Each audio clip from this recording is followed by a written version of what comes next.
আসসালামু আলাইকুম প্রিয় দর্শক। ইসলামের ইতিহাসে এমন কিছু ঘটনা আছে যা শুনলে আমাদের অন্তর কেঁপে ওঠে। নবী করিম সাল্লাল্লাহু আলাইহি সাল্লামের জীবনে তায়েফের ঘটনাটি ঠিক তেমনই একটি বেদনাবিধুর অধ্যায়, যেখানে মানবতার, ধৈর্যের এবং আল্লাহর প্রতি অগাধ বিশ্বাসের এক অনন্য দৃষ্টান্ত স্থাপিত হয়েছে। আজকের ভিডিওতে আমরা সেই হৃদয়স্পর্শী ঘটনাটি জানব।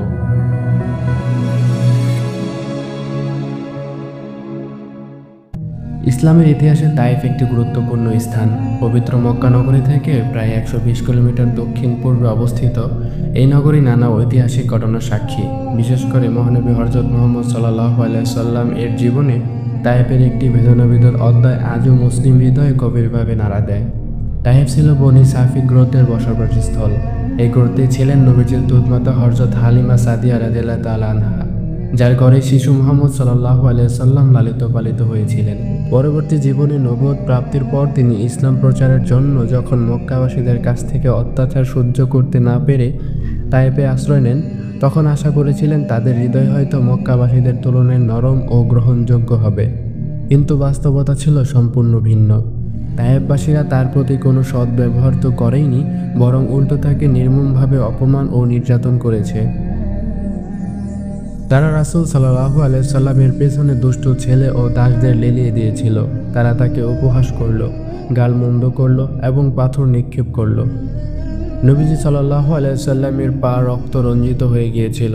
চলতে না পেরে তিনি বসে পড়লেন, কিন্তু তাতেও কেউ দয়া দেখায়নি। নির্দয়ভাবে তাকে আবার পাথর মেরে দাঁড় করিয়ে দেওয়া হয়েছিল।